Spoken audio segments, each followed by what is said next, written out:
Hello guys, so our next question is 2a plus b give product, and we have given a table. In this, a is 0.1, b is 0.2, and rate molar per minute is 6.93 into 10 to the power 3,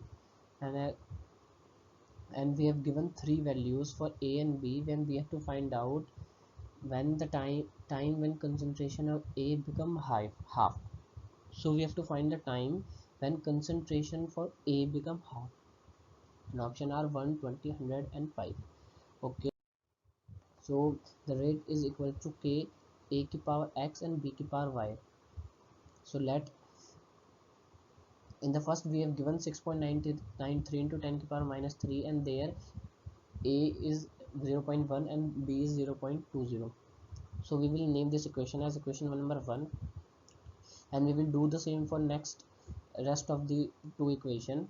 And after doing putting the values in this a and b, well, let's divide equation 1 by equation 2 and equation 1 by equation number 3. So by dividing we will getting the value y equals to 0 and x is equal to 1. X is equal to 1. So from equation 1 and 3 we get x equals to 1. So our first order with respect to a is, basically the formula is k is equals to rate by a with respect to a. As we know, rate is 6.93 into 10 to the power 3, we have given in the question, and a will be 0.1.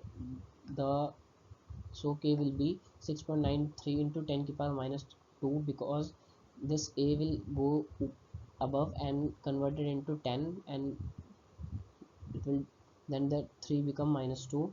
And by putting in the formula, t1 is equal to k, t1 is equals to 0.693 by k, and we know that k is 6.93 into 10 to the power minus 2. So the 10 to the power minus 2, after dividing them, we will get the value of 10. So 10 is the final answer.